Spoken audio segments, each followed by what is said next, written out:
Hey y'all, it's Marissa Monique. Sorry I've been away so much. There's been so much going on. It's been my birthday month and I took a vacation and I've been working a lot at this day job that I'm trying to free myself of. Or just work a little less. I love the job, but just work a little less. But I just wanted to talk about something really quick. And I don't know who needs to hear this, but I have ran into two people that are both around the age of 30 that are having stomach issues, like currently having stomach issues. They're both African American. And what I want to say about this, the reason why I feel like I can speak on this is because I've had digestive issues since I was 9 or 10 years old. And by the grace of God, He gifted me with a mother who was a nurse and who is also treats bodies very intuitively. She is not quick to throw pills at us. She never has. She's always been about exercise and diet. And so she was during this time, up until this time, she has been helping me like eliminate things out of my diet or be aware of things or checking on me. But especially when I was, 9, 10, all the way up till like 25, she always was very outspoken in me making changes in my diet, my lifestyle, my sleeping habits, whatever. And she has been a catalyst in helping me to determine what's best for me and my digestion so that I can live a long life. That's something that my parents always have asked us is, how long do you want to live barring anything, just unfortunate happening to you, and pick someone that wants to live just as long. So the one of the 30-year-olds, female, told me that she has had 2 colonoscopies before the age of 30. That's concerning. When you get a colonoscopy, it's because they are basically flagging you for having abnormal cells at the end of your digestive tract, like your colon, your booty. And so basically that's saying, you are steps from your cells showing up as cancerous.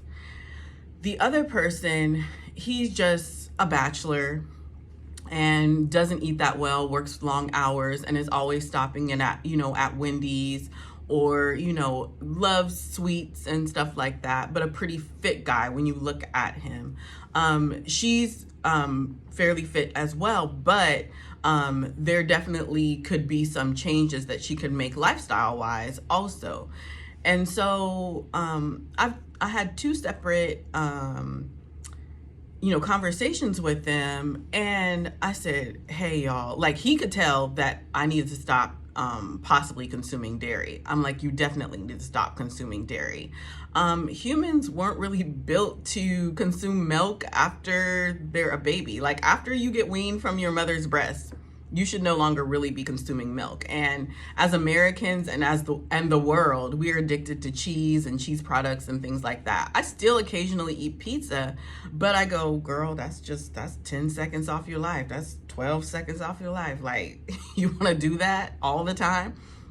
So I don't really, I used to be a huge yogurt person, and I no longer eat yogurt or dairy yogurt. I eat coconut yogurt, just alternative yogurts, but I hardly have yogurt anymore. And I used to be big on that. Now I take probiotics and I consume quite a bit of kombucha, and that has helped me quite a bit. But we have to make these adjustments. And what I want to say to younger folks, like in your 20s and early 30s, is you have to decide how you would like to live and how you would like to feel at 60. You have to decide that right now at 30, at 25, at 31, at 35. But if you can get a hold on that right now, then you don't have too much to worry about, barring anything unfortunate happening. But a lot of us aren't willing to be disciplined enough to make those changes right now and to listen to our body.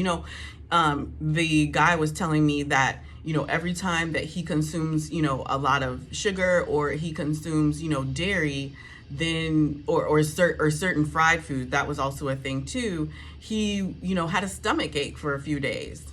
And or anytime he consumed alcohol, certain alcohols too, he was having a stomach ache for a few days. I said, so right now you at 30, just short of 30, you're having a stomach ache for a few days. Like, I need you to channel how that looks when you're like 60. Does that mean that it's this toxicity is like trickling down to your, you know, your legs or affecting like your limbs because maybe your liver, your pancreas, your kidneys aren't operating correctly, and so now you're having trouble with circulation? Like, we have to think about that. And so a lot of people aren't willing to think about that. They're not willing to like adjust the habits because they think they have all this time. And he was like on the phone with me like morning, like, oh, I'm old. Da, da, da. No, you're sensitive. You're a human, and you're sensitive to the synthetic things that are being fed to us in the stores that aren't being grown from the ground. And sometimes those things are dangerous. But really, you have to think about how I would want to live. Like I said, at 20, 25, 30, 35, you have to decide, how would I like to live and how would I like to feel at 60? And so if that means eliminating certain bad habits, certain bad sleep habits, if that means eliminating smoking, if that means eliminating drinking, if that means hydrating more, if that means actually taking a walk every day or staying active in a different way, if that means, hey, maybe you can't be a wino 5 out of the 7 days a week, maybe you can have a glass of wine on the weekends.